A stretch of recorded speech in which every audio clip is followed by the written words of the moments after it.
Welcome back, Old Bull Young Buck podcast. My name is David Mundy, and with me is my good friend Griff who I have just found out recently has a really particular skill. Yep. Hashtag do it for Dave. Well, in the merry month of May, from me home I started, left the goes a two, I'm nearly broken. Had a saluted father dear to kiss me darling mother, drank a pint of beer, my grief and tears was more enough to reap the corn and leaf, for I was born. That'll do. Cheers. Hashtag do it for Dave. So what is that? Oh, yeah. Well, you made me do it, but what it actually is, started. I was watching the movie Sherlock Holmes with Robert Downey Jr., one of the all-time movies. It's up there in my top 10, and it was during some fight scene, and this song was playing in the background, and I was just like, "What is this song? I don't know. I've never heard this before." Got the phone out, Shazammed it, and from then on started this obsession with Irish folk music. Yeah. Irish jigs, everything, and my brother and I. Understandable. Brother and I just started, really nestled right into it, started listening to it, and I just loved it. Still have ever since. It's got a spooky mix of songs on my phone, and the Dubliners feature heavily. And so for those out there who that little clip has inspired their own obsession of Irish folk music, what's the song called? It's called The Rocky Road to Dublin by the Dubliners. And is that your favourite by the Dubliners? It's probably the most well-known and the most jiggy, the most one to get along with, but there's plenty. Yeah. Yeah, Monto's up there. Whiskey in the Jar. That's a good one. I've seen you do that and a few others a few times now. And part of my absolute favourite sometimes is when you're not even singing, you're just miming the actions to the words that are coming out. That's just full knowledge of the lyrics there. That's that was an absolute highlight. Thank you for doing that. No, it was requested, as we do. We always listen to the fans, and Dave's a fan, so get around it. Get around the Dubliners as well. You're welcome, mate. Great. You're welcome. Huge. Probably maybe should have done it last week with Tim on board. He would have maybe loved that. Might have been able to rate your performance a little bit. Yeah, it would have been actually a bit better. I don't know if I would have done it in front of him, to be honest. Yeah, well, we were both quite nervous going into last week, but it felt like it came out pretty well. I was so nervous. I don't know why, but a few people have actually mentioned it to me watching it. Was Griff nervous? I don't know. Yeah, he just such a. It wasn't even. It's not like a big presence or anything. He's just owns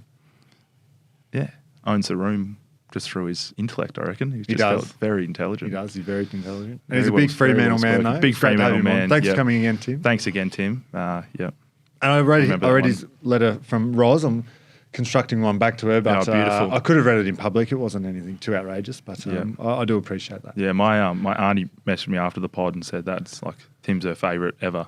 Knows everything, knows every song, knows every kind of political stance or whatever he's ever taken. So she was very jealous. So shout out Auntie Claire. Sorry about that one.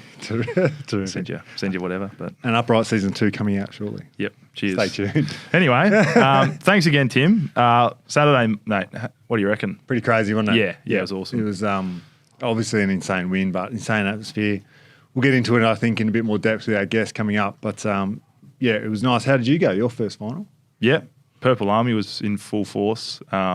Wasn't too nervous, to be honest. I was a bit worried after quarter time when we'd only scored 1 point or whatever it was, and thinking, geez, good first final. Cheers, lads. But no, it was great. Yeah, really enjoyed it. Yeah. I don't know.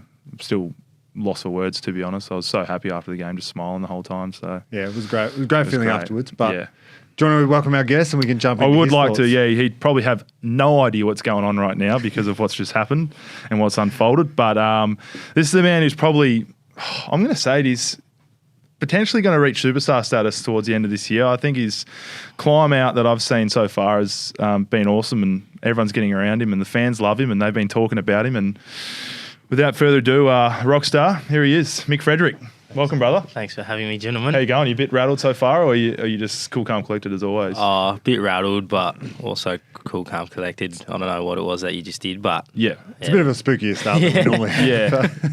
We're a bit rattled ourselves, but no, I'm glad that you were here to witness that, mate. So how you going anyway? You pulled up all right from the game? Yeah, nah, not too bad. Pretty sore. Going well. No complaints after a win. How did you go leading into your first final and to have it at Optus with the packed Purple Stadium? Yeah, didn't know what to expect, to be honest. A few messages from friends and family back home, and yeah, on the day as well. But pretty reserved going into games. But yeah, once I got there, I remember sitting in I think it was the pre-game, just before we ran out, and Moose was talking, and I could feel heart rate going and all that. But once I got out there, I was fine. It was awesome.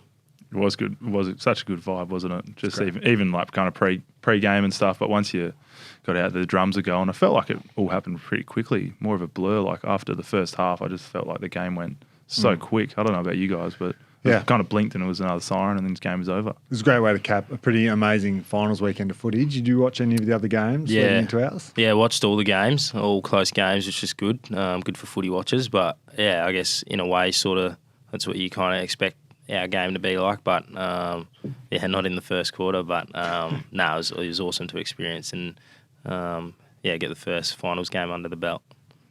Hopefully, the next weekend of games and finals is. I don't know if you'll ever get another week of finals like that. Like that was insane. Yeah, everything was within a goal for all the games. Kind of they set the standard early, didn't they? With what was the first game of the round? Sydney Brisbane. Was it? Brisbane Richmond was Thursday night. Yeah, that was, it was, we were kind of, what did we get to watch a little bit of the Collingwood Geelong game and then beforehand, before ours, and even that was close. So we set it up well, and geez, I'm glad that we were on the receiving end of a win. Did you have any moment in particular where you were like, this is abnormally amazing? I think it might have been when Jai kicked his second in the last, I'm not too sure, and the crowd was getting up and about once the centre bounce was about to go, and I was just like, oh, how good is this? And even I think the last few seconds of the game, you sort of knew the game was about to end because the crowd were getting out. You hear them, they get rowdy and rowdy, don't they? It's that weird, so someone's about to die on the field or something. It's like, hang on. Well, it's like you're in a gladiator coliseum. It's honestly like you're in a gladiator coliseum, and then. Not that I've been in one, but just the way that they kind of go nuts with it and just exaggerate everything. It's it was incredible. Yeah, shout out Purple Army. Well done. They were huge. Yeah, well done. I remember walking through our change rooms before the game, before our final meeting with JL, and so the Geelong Collingwood game was just wrapping up, and Gary Rowan was doing his thing, and I heard as I walked past our race to go into our warm up area, I heard the crowd. React. Everyone's watching on the big screen or on their phones or whatever. So the crowd that were already in the stadium watching the Geelong Collingwood final, reacting to the end of that game, and I felt it and heard that energy then, and I immediately thought, oh my God, what's going to be like when it's full and we're out there running around bashing each other. So you've asked us about our finals experience. This is obviously, what number finals is this for you? 14 or 15, I think. 15. Yeah. How would you rank it? Obviously the most recent, so it's recency bias, it's amazing. But it was clearly an amazing game. I think one of the biggest comebacks in finals history in the AFL for 28 years, early 90s or something like that. Yeah. Yep. So it was a pretty incredible game. It was nice that we were able to set the game up and set up that story and get 41 points down and then, kick into gear. But no, it's right up there. It's right up there with the home prelim in 13 against Sydney, with the Geelong final in 13 and 12. So it was an incredible experience. I saw a segment of you getting interviewed post game, and it was saying, Dave, did you ever think that that was going to be your last kind of game? I don't know, obviously 41 points down, whatever you wouldn't expect to come. It hasn't happened in 28 years, as you said. So did you have any kind of, obviously never give up, but deep down, did you think, this could be it, crikey? No, those seeds certainly get planted and come in, particularly in breaks in play and when you're on the bench and things like that. You start thinking about the bigger picture and what it means and things. And I was thinking, I had a lot of family come over for it and all that kind of stuff, a couple of mates, and thinking, oh, geez, this is a pretty ordinary way to go about it. But then Sonny kicked his goal and then Sneak kicked his straight after that, and we were still 30-odd points down at that stage. But I had an immediate belief like, we're right back in this. Yeah, it doesn't take much, does it? And I guess we know this year with footy, mate, we're never out of it. Yeah. The old Lee Matthews rule, mate. So as many minutes on the clock as there is goals required. Yeah, exactly. And I reckon from that point in time, we fed the ball to Rick a little bit more. Crowd got up and about when he gets the ball all the time. So. There are some big plays from yourself, Rick, and have to put you under the spotlight. A few chase down tackles and getting involved there. How'd they make you feel? Yeah, pretty pumped clearly after Sonny kicked his goal after the chase down. Yeah, it's awesome when the crowd get up and about and up and going when we're coming like that. And yeah, it's just awesome to experience and kind of surreal at the same time. Yeah. Clearly, Can you take us what you're thinking? Sorry, mate. Can you take us through what you're thinking? Go for it, mate. Go for it. In that kind of play, in that play? Well, when the ball came in the 50, it was me and Griff, and I thought that he'd get it done and hopefully give the hands and maybe kick a snag. But However, he did not. More good for hands. And then, yeah, I think when Ed Richards got the ball, same again. Thought Griff might have chased him down, and Gardner come through the blind spot and flattened him. Yeah, did you see it, or did you hear Griff hit the deck? I could see it. You would have seen it, heard it, and everything. Over the 70,000 crowd. And then, I guess just chased, and I didn't think he'd take so long to get rid of the footy. And then, sort of was just like, hang on a sec. Never out of it, and just lunged at him and affected the kick, and It's crazy. Just a fingernail. You wouldn't know about that. Those desperate defensive efforts like that. Telling you, that's what us forwards. That's what we pride our craft on, mate. So, are you a bit like me, where something like that, where you, like, it's all on you you made that goal happen? Do you feel better doing that, or feel better kicking the goal? What would you rather be in Sonny's position where he's kicked it, or where you've be honest as well? Well, I say, because some of the boys reckon Sonny should have gave the hands over the top, but I say forwards don't change. You always go for goal. Yeah. So not too fast. I'd probably either. Like, don't mind either. No, it's not really a question though. It's one or the other. You'd mate. want to kick the goal, wouldn't you?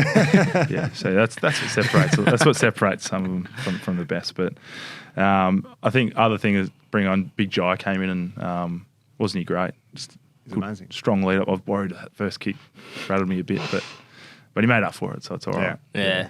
I think I was talking to him not long ago, and he was saying, one of the first few shots for us in the game, and he said he could see Shooter walking like behind him while I was walking in, and sort of rattled him. And one of his first in, and then missed, and got back on task pretty quickly, and definitely. He played pretty well. I was pretty happy with his performance. So. For his second game ever as well. It's pretty incredible. Yeah, pretty good to come in second game, first final, like most of the boys, and do what he did. It was good to see. Yeah. I was a bit flattered at him though after the game. I laced him out twice and he missed both of those and he kicked his other two. So I was a bit flat that he missed the ones I gave him, but it's all right. A bit more practice required. Honestly. He's been chaired off for the last game, the Eagles game. He came up to me straight after the game and goes, mate, I want another chair. Now he wants some more recognition for someone kicking goals. I mean, you've made this big narrative that you're some humble bloke. He wants a lick of the ice cream every time, doesn't he? I can't believe you refused me, by the way. Yeah, sorry. Moving up the field a bit, Caleb and Andy, from your perspective, running around, dominating the midfield, what would that look like? Yeah, awesome to see our young guys stepping up and playing the games they did. I guess once the midfield group in general got going, I think that got the whole team going, and to see them firsthand get to work throughout the week and then produce what they did on the weekends, pretty special to see and be a part of. Now I want to provide you a scenario and get your thoughts or how you feel in this particular scenario. So say a particular undersized key forward who's just been shifted from back gets a mark or a free kick, or he's about 35, 40 metres out, say, going back, likely to have a set shot. He's a left footer, hasn't proven himself in that department yet. Reverse angle.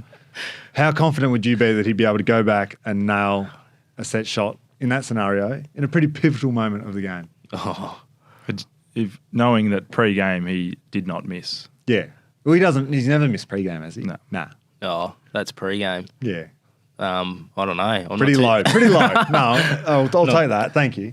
So then when he proceeds to get a questionable 50-metre penalty, takes him to the goal line, how happy are you at that moment? I was actually pretty happy because I was like, I want to be the first to get around him because he likes doing this one when he celebrates. So I did that at him when he kicked it. And he was like, get around me, boys. Like, come on. I was surprised. I thought I'd have a bigger crowd waiting behind me. Honestly. It was to put us in front for the first time of the game, I'm pretty sure. Yeah. And there was only Rick was waiting there. But anyway. How much did you value Rick's effort to get across? Loved it, yeah. Yeah, Rick's always first there. And what's this one about? No idea. Can't control myself. Emotions come over him. Kicked about 4 goals in my life, mate. Whatever happens, I'll just whatever.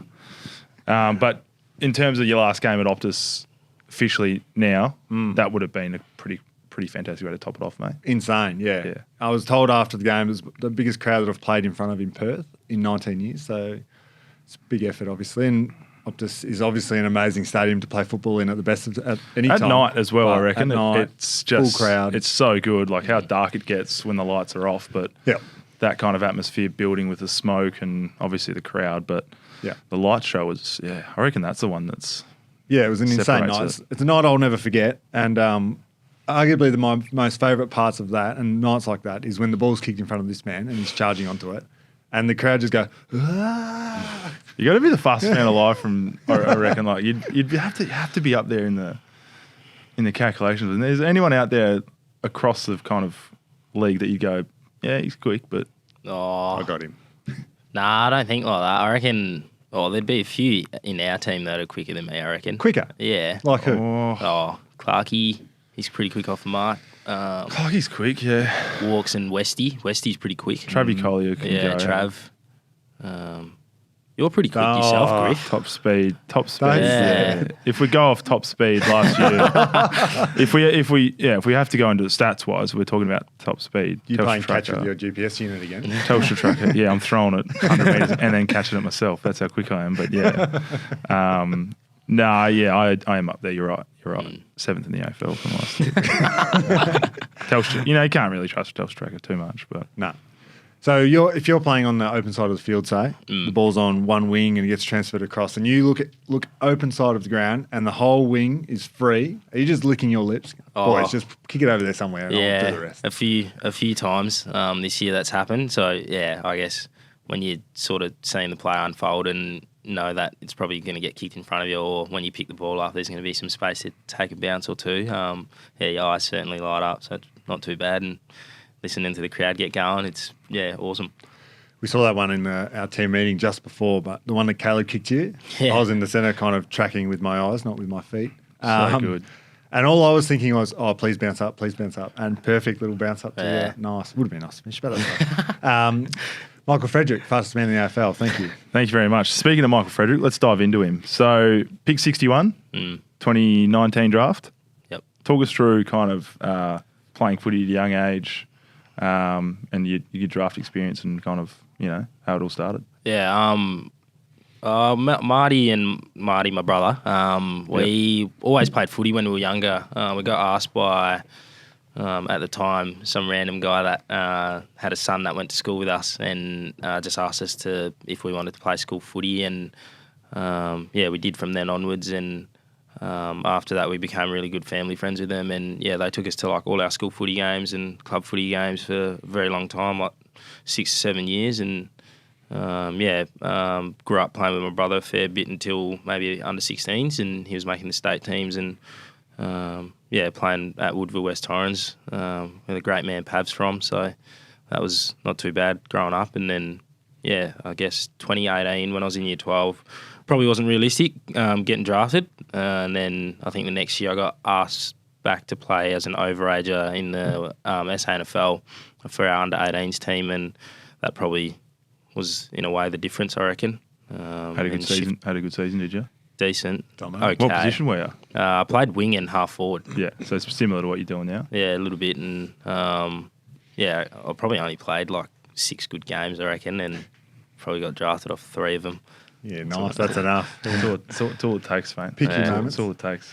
So your draft night or day, what are your memories from that in particular? I remember in the morning, I actually my phone broke. I was doing washing, and I had the phone on top of all the clothes in the basket, and it Snapchat overheated it, did it? Or? And it just fell down, and couldn't use the screen, no sensitivity, and couldn't do anything. And so I asked my best mate for his, because I was like, if I get drafted, might get called by the coach, might get called by this person, and need my phone here. And then got a phone off him, and I didn't actually watch it. And then I think towards the later picks, I knew Freo were pretty interested, and a few of the other teams I spoke to had picks coming up, and I actually started getting a little bit nervous, and for some reason thought having a shower would settle that. And had a family friend call me literally 20 seconds.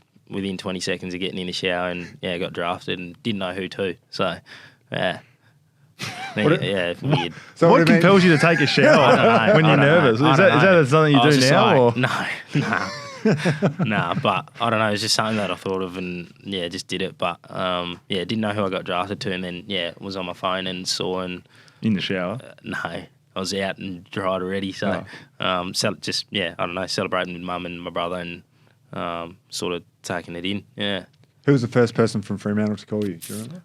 Oh, it was either JL or Liam Henry, I reckon. I remember them two calling me. I can't remember who was first, but and then a fair few text messages from the boys. So that was surreal.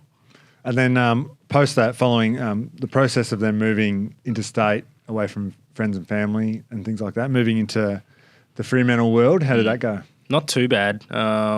Because Caleb and Youngie come from Victoria, so the three of us come from interstate, and that was pretty easy shift. We moved in with Mitchie when I first got here, and lived with him for about 2 months, and moved into a host family and stayed with them for about 2 years.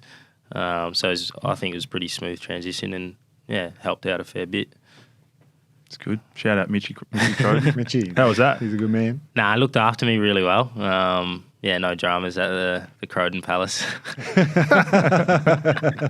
That's good, mate. And debuted in round 7. I think we got here. Round 7, Derby 2020, kicked a goal. Yeah. Remember that one pretty well? Yeah, very well. Remember the whole debut and that whole process, kind of getting told and then that whole game? I remember the whole week. I remember we were in the hub in Queensland for 4 weeks or something, and we just played the Saints and come back, and like the Waffle Boys or whatever, like that were playing the Scratchies, the 14v14s on the Goldie. We just had our game and flew back, and I remember we were training in groups, and I remember group 1, 2 and 3 were it's like the AFL squad, like backs, mids and defenders, forwards. And I got put into group 3, and I was like, might be a chance this week, I don't know. And then, I sort of had a feeling, just because I knew I would have got told that I would have been an emergency throughout the week, and I didn't. So coming in on the Friday, I was like, I didn't sleep on the Thursday night because I knew I was going to get told for some reason. I was just like, Friday's the day, I reckon. And JL called me into his office and told me that I was playing, and it was awesome. Was that one of the locked out derbies with no crowd? Nah, that was, I think, the first game of 2020 with crowd. Yeah. So, but it was half capacity. Reckon, So 30,000 were there, I reckon. Just 30. That's all. Still pretty good, actually. Yeah. Because I remember it was pretty big, wasn't it? Because it was the first time footy had a crowd for the. Yeah, we've been up on the Gold Coast for about 6 weeks in front of a few hundred people, I guess. And nice. It's good, mate. And 38 games we got here, 35 goals so far. Which one stands out the most, goals-wise, or games, or? I don't know, probably the Melbourne game this year at the G. Yeah. That was pretty special. You just like that tap back one. Nah. You just love it like that highlight. That is good. That's all time. Nah, just the build up into that game, and then even coming in at half time, a few heated messages from Shooter to the group, and then I think we responded pretty well in the second half, and like you said at the start, with this game being a bit of a blur, that I felt like that for me in that game, and at the end of the game, feels so long ago now, doesn't it? Yeah, but that was probably one of the good wins I've had so far. So the moment he's thinking about it is not the tap back; it's the candy from the set shot from 50 out, and a run around the bloke, and kick it slightly inside out. The chainsaw. That's what he's thinking about. that was good. That was bloody good. That was a good game. So you just brought up Shooter and how he gets really passionate and quite emotive with some of his feedback, and we know that Sonny's like that. We had him on the pod a couple of weeks ago, and so what's it like playing in a forward line with those kind of guys? I guess then balanced out by yourself, pretty quiet. Jai missed on the weekend, probably didn't say a word. Tab's running his own road show somewhere, doing whatever he wants. I guess it's good to have the differences or in characteristics with everyone out there. But yeah, we all know that the boys are coming from a good place, and it's they're just passionate about the game, and sometimes their frustrations might come out and say a few words, but they mean no harm. So yeah, it's all good. Sonny and Shooter don't really hold back from, just letting you know about it. It's a good thing about game day, though. Like you said, like it's immediate, it's passionate, it's to the point. Yeah, Sometimes it's it comes cliche, to the but bone comes and from hurts a bit. comes from a place of love. And it's cliche. Just the more I always thought, the more you care about it, the more you react to it, the more you actually truly care about it. I reckon. So I feel like there's that. some stories we need to unpack there from that reaction, but we'll get to it off air, maybe. no, not really. No, no one really tells me off. I always do the right thing. So You're a good boy. Scared of Griff. you. they're scared of me. Yeah, Freak wouldn't dare yell at me. So, not many people would. But we touched on, you mentioned your twin brother before, Marty. So he's obviously at Port now. How's that kind of, obviously be pretty awesome to have another brother in the AFL. Like, it's probably something that you would have grown up thinking about and dreaming of.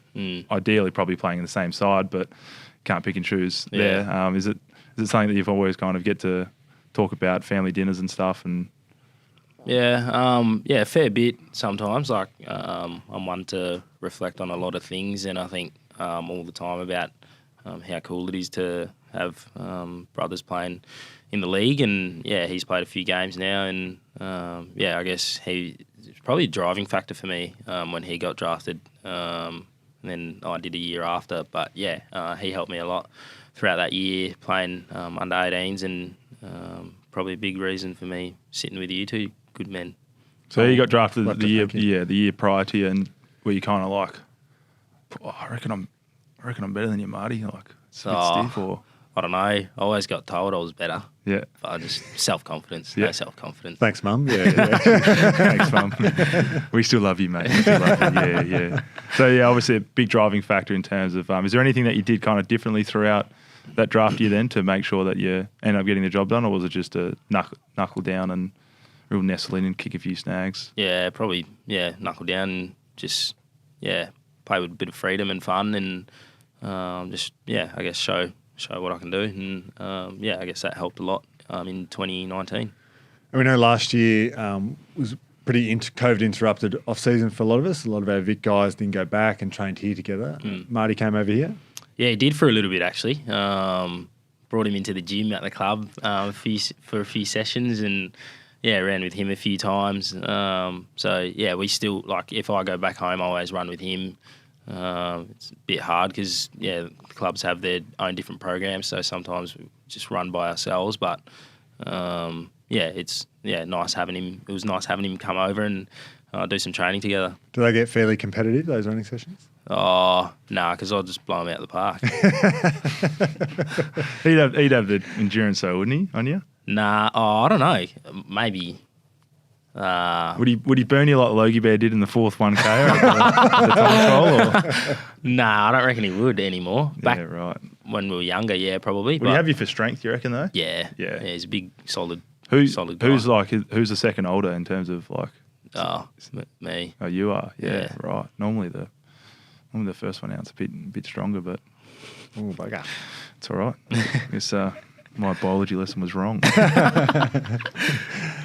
And we know, like many of us, come from a really supportive family. Your mum's played a big role, obviously, in your development, but you still remain really connected and close as a family, regardless of the divide between states? Yeah, still talk to her pretty regularly. Mum's just been absolutely huge since we were so young, and that's why I probably think that's why our connection's probably even stronger now that I'm here. And I think, like I said, I'm one to reflect a lot, and I appreciate a lot of the things she's done, even prior to moving to Australia. Just little things like that. Like if she didn't come here, probably wouldn't be playing footy, or probably wouldn't exist. I don't know. So just little things like that I think of, and appreciate her a lot. Well, Very good. thanks, Mama Frederick. I'm glad you're here, mate. It's a privilege to have you here. So Always telling Michael that he's better as well than Marty. Thank you. yeah, thank you. All right, we'll jump into my bit called Quick Hands. We'll fire some questions at you. He loves this bit. Griff might round back on some of your answers, and we'll see where we get to. All right. Last time you called your mum? Yesterday. Last meal on earth, what would it be? Oh, like Asian fusion, like banquet. Tomato sauce is in the fridge or pantry. Fridge. Any pre-game routines? Oh, game day brekkie. Which is? Probably sometimes pancakes or like a big brekkie. Who with? Rory. Rory. Coffee of choice. Just flat white. How do you order your steak? Medium well. Who do you like watching from another club that's not your brother? Like watching Tom Papley. JL's favourite saying or mannerism? Oh, he always sometimes at the end when he talks, when he's spoken to us, he always goes, yeah, and like scratches his head. That's a good one. Best tasting music at the club? Switter. Dream job outside of footy? Oh, don't know yet. How much do you bench? Oh, 100 for one. First car? Holden Cruise still got it. Nice. Most used emoji? Probably the purple love heart. And the first impressions of Griff and I? Griff intimidating, and Dave just a great man. Thanks, mate. Twice we've got that one. Intimidating, then a great man. Intimidating, jeez. That's a weird reaction. Cop that. It's funny, isn't it? What's the go with the Asian banquet? Well, like what's the staple kind of feed there? What's the best one out of the whole? A special fried rice? Or Always fried rice. What goes on the plate first? For me? Yeah. Yeah. Oh, I don't even know, but it's just a great feed. You just keep eating it, don't Yeah, you? Just delete one plate, go back up. Dumplings get a run? Yeah. Big time. Yeah, Love 'em. right. It's a massive dumpling crew at the club, isn't it? Fair few. I'm actually officially part of that crew. I'm a big fan of it. I've been every away trip lately. It's been awesome. Yeah, nice. Shout out Dumpling House, whatever ones we go to. See you soon, yeah. Fantastic. Medium well on the steak. You're not a big steak fan, or you just like to overcook it and eat it dry? Or Loves rubber, yeah. No, I don't mind the steak, but I don't have it too often, so just I don't like it when it's still kicking. Fair enough. The other one I found a bit interesting was the breakfast Rory Lob. Rory Lub. yeah. Love. Rory 2 Lub. How did that mix come about? Oh, I don't know. I reckon in the hubs, in my first year, I hung out with him and like Mitchie a fair bit, and then probably since then, I don't know, connected a bit more and hang out a fair bit and go for brekkie when Lexi's not here. So when he gets a bit lonely. So That's true. Love that. That's so true. He'd always got time for younger boys though, even when he first came across. So got to give love back to the big Rory 2 Lovely. I had noticed that this year, that whenever you walk into the dining room, wherever we're staying, that they're always there. Yeah. You never see one of them without the other one. A lot of it's focused, like Don probably gets a run there as well in that convo with you boys. A lot of it's around the drip, isn't it, really? Off-white shoes. Oh, not me. Not off-white for me. Not off-white, not yet. But they got some... No, they're not that fresh. Don't show the camera there. Got these bloody wet weather boots on.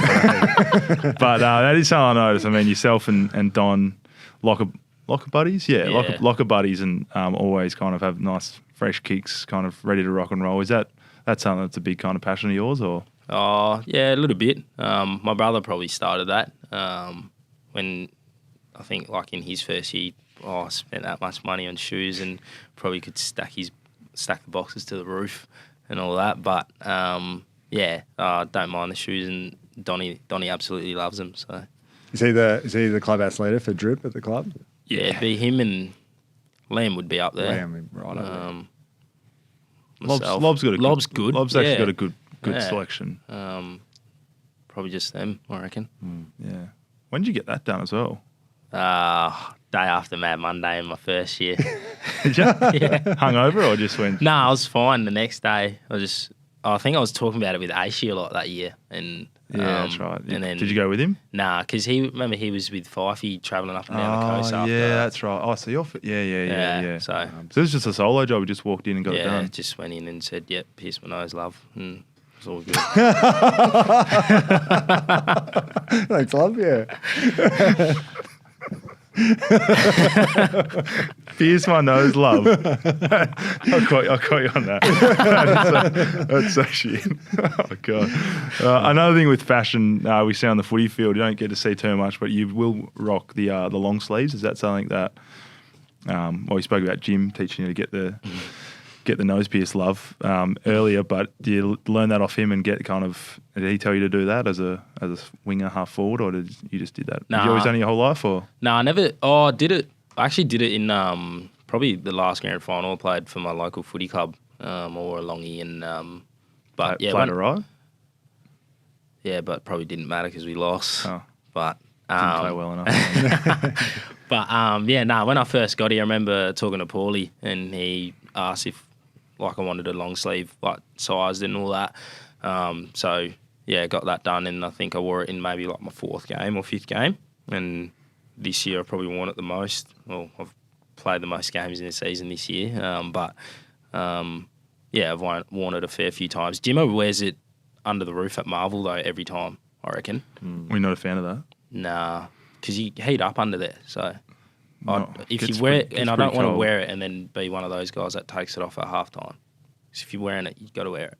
There was a man sitting in that seat that said he don't want to be that guy just recently. So Seems to be a trend. Yes. I understand it now. Winger guys, but yeah, fair enough. Another thing that's kind of popped up this year was quite social and public that I don't think we can ignore is the online stuff that came your and Sonny's way in particular. It's obviously not a nice part of what we do, but is that something that you get regularly? Nah, it's only happened. That's probably twice it's ever happened online. Probably happened to me, I reckon, after my 5th game, straight after, and then obviously after the Saints. And yeah, it's never a nice feeling reading messages like that ever, or experiencing that kind of thing. But yeah, I guess in a way, with Sonny being there, talking through it with him straight after the game, and yeah, probably ever since then has been pretty special. And I guess it's awesome to have someone like him talk you through those things and whatnot. But yeah, something that's not too great to experience. No, it's not great. And I guess from my perspective of it, because we all put our things up on our social medias and all that kind of stuff, and everything I heard back was overwhelming support and condemnation of people who have those views and things like that. So I guess from those overwhelming reactions, hopefully the ones that you guys get and people get through their socials that are negative are of a really high minority group. So Just embarrassing. it's not great. No, it's not great. It still happens. It's just, Speaking of Sonny, what kind of role has he played in your development through coming into Fremantle and dominating games like you're on? I think he's been pretty big for me.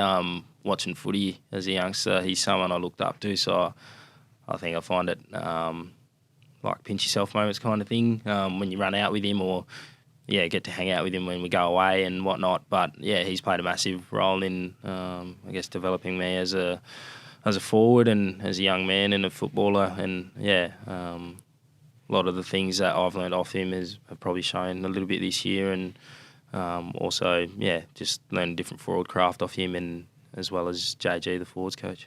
Yeah, nice. Well, I think you've rubbed off on him as well. His forward pressure's gone through the roof this year. So thanks, mate. pressure and snags, and you learnt both of that from someone sitting at this table as well. Someone who can do it both. You said that you watched him growing up, or as you said, is that what other teams did you follow kind of when you've grown up? I grew up going for Port. It was the first AFL game I went to. It was I think Port versus Melbourne, 2009 or something. And ever since then, grew up as a Port supporter, and obviously changed when you walk through the door. But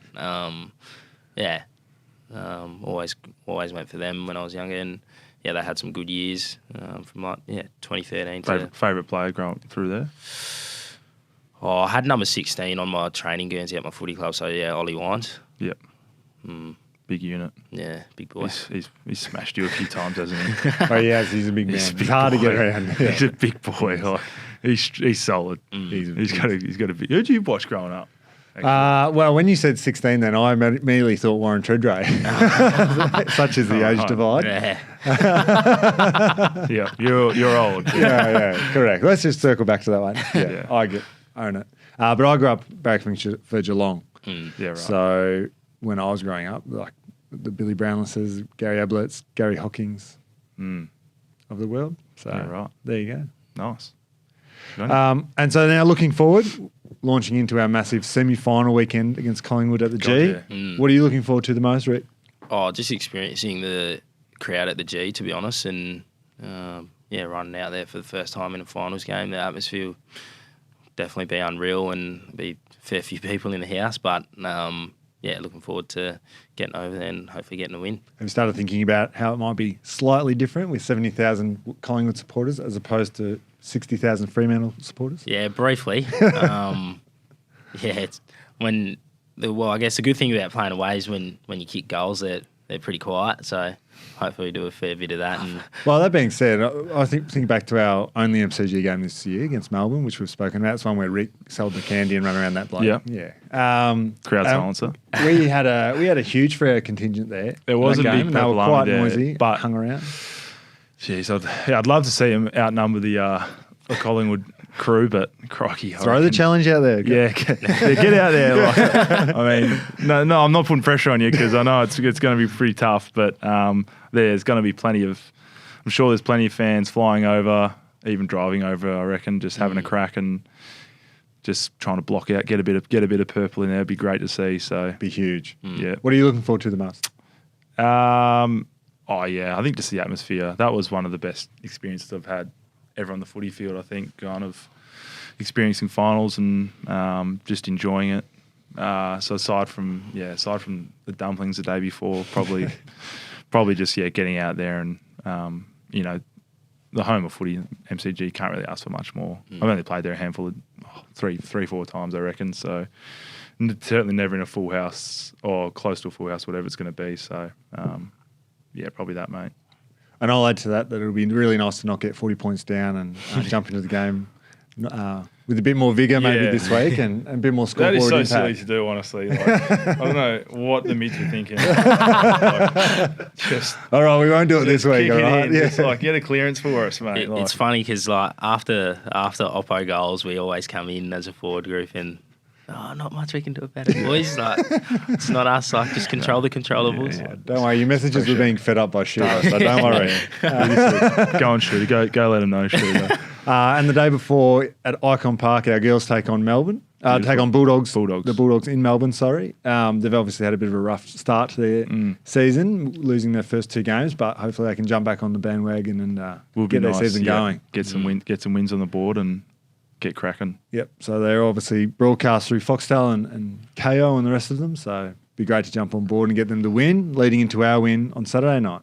Indeed. Couple Thanks. back-to-backs would be nice, but that'll do us for today. And thanks again, mate. How'd you go? You're a bit nervous, but you relaxed in it a little I'm bit. pretty. Do I look nervous? Oh. No, I'm just asking you. Oh my god, Passive I don't- aggressive. You- Nah, that was a bit nervous. sassy. Nah, felt fine. I'm still a bit rattled by just piercing those, love. There's a lot of sass going on. So much. Thanks, Rick. Thanks for coming. Do you want to see us out with a bit more? Oh, no, Go on, just a little bit. Just a little bit. I think we've that'll do for today. Are you sure? Last Yeah, chance? No. Going once, going twice. Sold. And cheers again, Rick. But Thank you. for everyone out there, Purple Army, like, subscribe. Cheers. Thanks, mate.